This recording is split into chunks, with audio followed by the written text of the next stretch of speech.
बिगर prize. इस किताब का थीम है how competition sucks our potential. यह बुक बताती है कि कैसे कंपटीशन हमारी प्रोग्रेस को रोक लेता है, यह हमारी पोटेंशियल को ब्लॉक करता है और कोलैबोरेशन को प्रिवेंट करता है। यह बुक उन तरीकों के बारे में बताती है जो हमारी क्रिएटिविटी और इनोवेशन को बढ़ावा देते हैं और हमारे सोशल इंटरैक्शन को मजबूत करते हैं। अ बिगर प्राइज के ऑथर मार्गरेट हेफरनेन एक इंटरनेशनल बिजनेस वुमेन है, ऑथर है, इंटरव्यूअर है और टेड स्पीकर है। वे इंफॉर्मेशन, जाइन जोन और आईकास्ट की सीईओ रह चुकी है। Way the university of Beth के स्कूल ऑफ मैनेजमेंट में पार्ट टाइम लेक्चरर भी है। आइए दोस्तों, अ बिगर प्राइज किताब की इंग्लिश समरी को सुनते हैं। कंपटीशन के खतरों की खोज करें।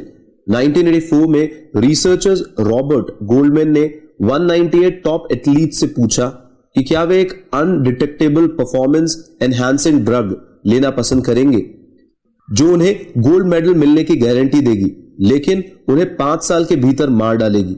आधे से ज्यादा एथलीट्स ने कहा कि वे इसे ले लेंगे। लेकिन दोस्तों, यह सिर्फ एथलीट ही नहीं है जो कंपटीशन के लिए इतने पैशनेट होते हैं। हम में से अधिकांश लोग जीतने के लिए जुनूनी हैं। किसी भी कंडीशन में हम खुद को विनर या लूजर की कैटेगरी में डालने के लिए तैयार रहते हैं। यह हमारे लिए बहुत मायने रखता है कि हमारे पास सबसे बुद्धिमान बच्चा, सबसे प्यारी बिल्ली, बेस्ट परफॉर्मिंग स्टॉक पोर्टफोलियो, सबसे ज्यादा फेसबुक दोस्त और सबसे ऑ इंस्पायरिंग सीवी हो। यह सिर्फ एक टीम का पार्ट होने के बजाय बेस्ट होने के बारे में है। जैसा कि आप इस समरी में सीखेंगे, जीतने के साथ यह कल्चरल ऑब्सेशन हम सभी को, हमारे बच्चों और यहां तक कि हमारी इकोनॉमी को नुकसान पहुंचाता है। अगर हम जीवन को कंपटीशन में बदल देते हैं तो हम हारने के लिए बाउंड हैं। आइए इसको डिटेल में समझते हैं। एक स्टार एथलीट बनने में क्या लगता है दोस्तों? जाहिर है हार्डवर्क और टैलेंट। लेकिन लेट 19th सेंचुरी में साइकोलॉजिस्ट नॉर्बर्ट ट्रिपलेट ने पाया कि कंपटीशन मदद भी करता है। उदाहरण के लिए साइक्लिस्ट प्रैक्टिस के कंपैरिजन में कंपटीशन में ज्यादा तेजी से ड्राइव करते हैं। हालांकि लाइफ एक साइकिल रेस नहीं है। अगर हम जीतने या हारने के टर्म्स में सब कुछ करने के बारे में सोचते हैं तो हम में से अधिकांश लोग निराश हो जाएंगे। आखिरकार जब भी लोग टॉप पोजीशंस के लिए कंपटीशन करते हैं तो उनमें से केवल कुछ मुट्ठी भर ही लोग जीत पाते हैं। लंदन ओलंपिक खेलों में सभी कॉम्पिटिटर्स में से केवल 8.8% को ही मेडल मिला था। इस प्रकार सोसाइटी का केवल एक छोटा सा पार्ट ही इकोनॉमिक एलीट या अमीर है।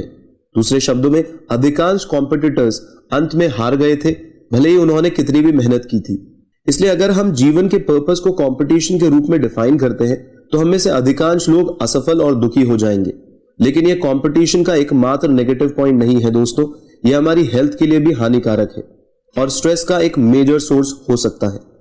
अगर हम हमेशा एब्सोल्यूट बेस्ट होने की जरूरत को महसूस करते हैं और दूसरों पर भरोसा नहीं करते हैं क्योंकि हम उन्हें कॉम्पिटिटर के रूप में देखते हैं, तो हमारा एकमात्र ऑप्शन खुद सब कुछ करना है। यह देखना आसान है कि यह कैसे काम कर सकता है और इसमें हमारी नींद कैसे खो सकती है। बस ये विश्वास करना कि जीवन एक कंपटीशन है और हर कोई हमारे खिलाफ है, हमारे स्ट्रेस के लेवल को तेज करने का कारण बन जाता है और यह सब हमें जेलस क्रिएट करता है। इसके अलावा हाईली कॉम्पिटिटिव लोग अक्सर अननेसेसरी जोखिम लेते हैं। उदाहरण के लिए, अपनी वेट क्लास को मेंटेन करने के लिए कुछ पहलवान रबर सूट पहनकर हाई इंटेंसिटी वर्कआउट करते हैं। इसमें बहुत पसीना निकलता है और इससे हीट स्ट्रोक, गर्मी से मौत भी हो सकती है। और अंत में कंपटीशन लोगों को उन चीजों को करने से डिस्करेज कर सकती है जो उनके लिए अच्छे हैं। अगर हम मानते हैं कि स्पोर्ट जैसी एक्टिविटीज केवल जीतने के बारे में है और हमें लगता है कि हम जीत नहीं सकते हैं, तो हम इसे पूरी तरीके से टालेंगे, भले ही इसके दूसरे बेनिफिट्स हो। स्कूल में एक्सेसिव कंपटीशन क्रिएटिविटी को प्रभावित करता है और चीटिंग को बढ़ावा देता है। आइए इसको डिटेल में समझते हैं। जब आप छोटे थे तब क्या आपने स्पिलिंग बी या इसी तरीके के कंपटीशन में पार्टिसिपेट किया था? यदि आपने किया था तो शायद आपने इसका आनंद लिया होगा। संभावना है दोस्तों कि आपने इसके लिए सभी वोकैबुलरी लिस्ट को अच्छे से याद किया होगा। लेकिन कई स्कूल्स में कंपटीशन इन हार्मलेस गेम से काफी दूर होता है। स्टूडेंट्स को इस कॉन्सेप्ट के आधार पर रैंक किया जाता है कि कॉम्पिटिटिव फॉर्मेट उन्हें कड़ी मेहनत करने के लिए मजबूर करेगा। हालांकि जब कलीग्स का कंपैरिजन लगातार कंपटीशन करने के लिए किया जाता है तो यह एक खेल जैसा बन जाता है। इस तरीके के मामलों में शिक्षा जीतने या हारने का मैटर बन जाती है और जब स्कूल कंपटीशन पर इतना जोर देते हैं तो स्टूडेंट इंस्पिरेशन के अपने एकमात्र सोर्स के रूप में इस पर डिपेंड होना सीखते हैं। वे कड़ी मेहनत करते हैं ताकि वे अपनी क्लास रैंक को इंप्रूव कर सके और उनके बगल में बैठे व्यक्ति से बेहतर परफॉर्म कर सके। लेकिन कंपटीशन या प्रशंसा जैसे एक्सटर्नल मोटिवेशन एक स्टूडेंट के इंटरनल मोटिवेशन को कमजोर करते हैं, जिसको वह इंटरनल रिवॉर्ड से अचीव करते हैं। इंटरनल मोटिवेशन के साथ एक स्टूडेंट अपने साइंस टेस्ट के लिए बस पढ़ता है क्योंकि उसे इंसेक्ट्स के बारे में समझना अच्छा लगता है, या वह खुद को पेंटिंग के लिए डिवोट करता है क्योंकि वह इससे प्यार करता है। इंटरनल मोटिवेशन ही मोटिवेशन का एक मात्र प्रकार है दोस्तों, जो कंपटीशन और प्रशंसा के गायब हो जाने के बाद स्टूडेंट को लगातार सिखाता है। वह क्रिएटिविटी के लिए एक ड्राइविंग फोर्स भी बनता है क्योंकि केवल इंटरनली इंस्पायर्ड स्टूडेंट ही नई और इनोवेटिव चीजों को आजमाने की इच्छा रखता है। इसके अलावा यदि कोई स्टूडेंट किसी भी तरीके से एक लो परफॉर्मर है तो यह संभावना नहीं है कि कंपटीशन उसके पढ़ने के इंटरेस्ट को प्रभावित करेगा। कंपटीशन सभी स्टूडेंट्स को मोटिवेट नहीं कर सकती है और इसीलिए कुछ स्टूडेंट्स चीटिंग का सहारा ले सकते हैं। आखिरकार आप 28 से 25 तक अपनी रैंक बढ़ाने के लिए क्यों पढ़ाई करेंगे? दूसरी तरफ ऐसे स्टूडेंट तब एक्सेल कर सकते हैं यदि वे इंटरनली मोटिवेट होते हैं, जैसे एक नई स्किल को सीखने की खुशी। इससे उनकी चीटिंग करने की संभावना कम हो जाएगी, जो इंपॉर्टेंट है क्योंकि इंस्टीट्यूट फॉर ग्लोबल एथिक्स के फाउंडर रशवर्थ किडर के अकॉर्डिंग 75% स्टूडेंट्स ने यूनिवर्सिटी पहुंचने तक चीटिंग की है। कंपटीशन आपके रिलेशनशिप को बर्बाद कर सकती है। आइए इसको डिटेल में समझते हैं। क्या आपके भाई या बहन है? यदि ऐसा है तो आप शायद सिबलिंग राइवलरी से परिचित हो। आखिरकार भाई बहनों में कंपटीशन होना कॉमन है, लेकिन भाई बहनों के बीच कंपटीशन फैमिली रिलेशनशिप के लिए विनाशकारी हो सकता है। यह एक बड़ा इशू है क्योंकि माता पिता बच्चों को एक दूसरे से कंपेयर कर सकते हैं। वे ऐसा इसलिए करते हैं क्योंकि यह बच्चों को बड़ी अचीवमेंट्स को पाने में मदद कर सकता है या उनसे बेहतर बिहेव करा सकता है। लेकिन जब सिबलिंग्स महसूस करते हैं कि वह अपने माता पिता की परमिशन और प्यार को पाने के लिए कंपटीशन में है, तो वह एक दूसरे के प्रति लेस जेनरस और अधिक मिसट्रस्ट कर सकती है। मिसाल के तौर पे आप अपनी प्यारी छोटी बहन से प्यार तो करते हैं, लेकिन अपने फादर का फोकस पाने के लिए कॉम्पीट भी करते हैं। जेलसी आपको सामान्य रूप से प्यार करने और देखभाल करने से रोकती है, और यह सिबलिंग की तरह दूसरे रिश्तों में भी होता है दोस्तों। यदि आप कॉम्पिटिटिवली काम करते हैं तो आप अपने रिलेशंस को कंपैरिजन और परफॉर्मेंस के कॉन्टेक्स्ट में देखना शुरू कर देंगे। मान लीजिए कि आपने अभी किसी से डेटिंग करना शुरू कर दिया है। यह एक रोमांचक और रोमांटिक अनुभव होना चाहिए जहां आप दूसरे व्यक्ति को जानना पसंद करें। लेकिन यदि आपकी कॉम्पिटिटिव इंपल्स गहराई से शामिल है तो आप डेटिंग को सबसे बेस्ट पार्टनर को ढूंढने के लिए कंपटीशन के रूप में देखेंगे। आप अपनी डेट को एक व्यक्ति के बजाय केवल एक ट्रॉफी के रूप में देखेंगे। यह आपको इंटीमेसी का आनंद लेने के बजाय अपनी डेट के फेवर को जीतने के लिए परफॉर्म करने के लिए मजबूर करेगा। इससे भी बदतर तब होगा दोस्तों जब कुछ एस्टैब्लिश रिलेशनशिप्स कंपटीशन के कारण अनहेल्दी राइवलरी में बदल जाते हैं।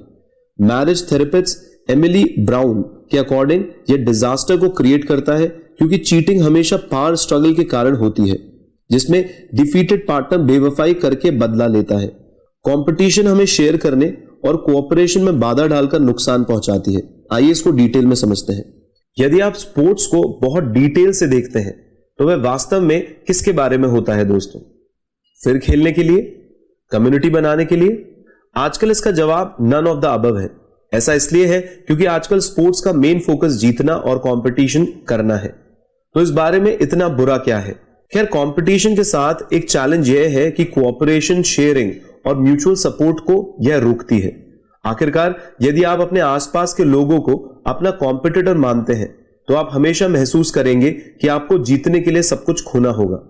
एज अ रिजल्ट आप दूसरों की मदद करने या आइडिया शेयर करने में संकोच करेंगे। उदाहरण के लिए, क्योंकि साइंटिस्ट को एक दूसरे से ग्रांट्स, जॉब्स और प्रायोरिटी के लिए कॉम्पीट करना होता है, इसलिए वे साइंस को कोलैबोरेटिव एफर्ट की जगह कंपटीशन के रूप में देखते हैं। इसका मतलब है कि वे अपनी डिस्कवरीज और आइडियाज को दूसरे के द्वारा क्रेडिट चुराने के डर के कारण शेयर नहीं करते हैं। इस तरह यदि आपको लगता है कि आपका ब्लॉग एक पॉपुलैरिटी कॉन्टेक्स्ट में है तो आप किसी अन्य ब्लॉगर के शानदार आर्टिकल को लिंक करने में संकोच कर सकते हैं, क्योंकि इससे उन्हें आपसे अधिक फॉलोअर मिल सकते हैं। लेकिन सच्चाई यह है दोस्तों कि ज्यादातर सिचुएशन सिंपल कंपटीशन नहीं होती है और अक्सर कोऑपरेशन और म्यूचुअल सपोर्ट ज्यादा बेहतर स्ट्रैटेजीज होती हैं। यदि आप अपने ब्लॉग को दूसरे से लिंक करते हैं तो सभी को फायदा होगा। आपके पाठक दिलचस्प लेख के लिए आपको धन्यवाद देंगे और अन्य ब्लॉग को और अधिक ट्रैफिक मिलेगा और अन्य ब्लॉग का लेखक आपके ब्लॉग को डिस्कवर करेगा, पॉसिबली इसे अपने पाठकों को रिकमेंड करेगा और अपने ऑडियंस को एक्सपैंड करेगा। कहीं भी विज्ञान के क्षेत्र की तुलना में संयोग अधिक इंपॉर्टेंट नहीं है।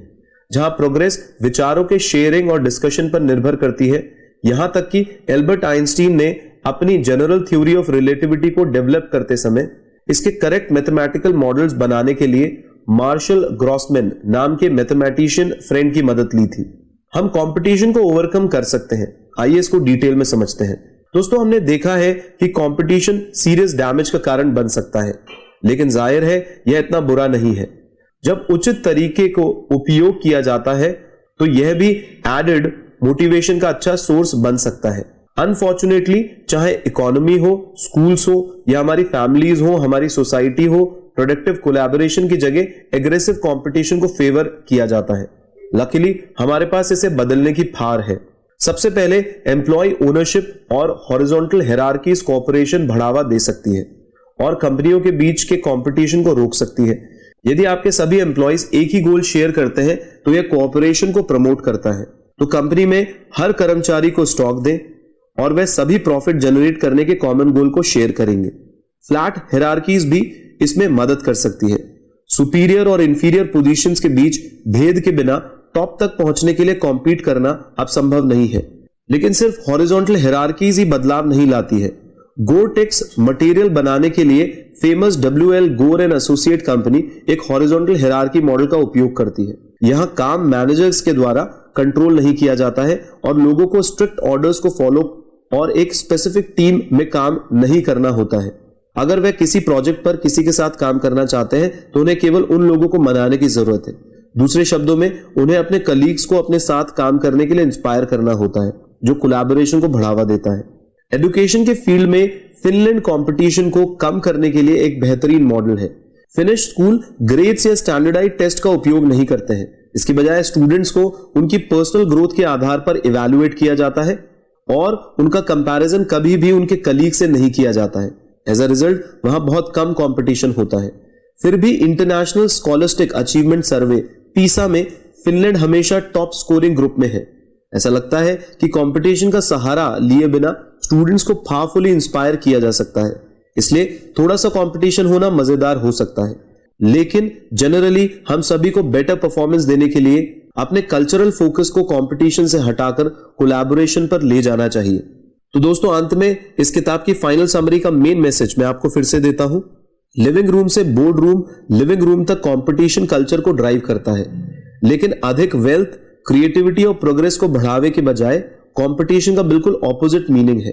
यह हमें समाज के रूप में आगे बढ़ने से रोक रहा है और यह समय है कि हम एक अधिक कोलैबोरेटिव सिस्टम को अडॉप्ट करें।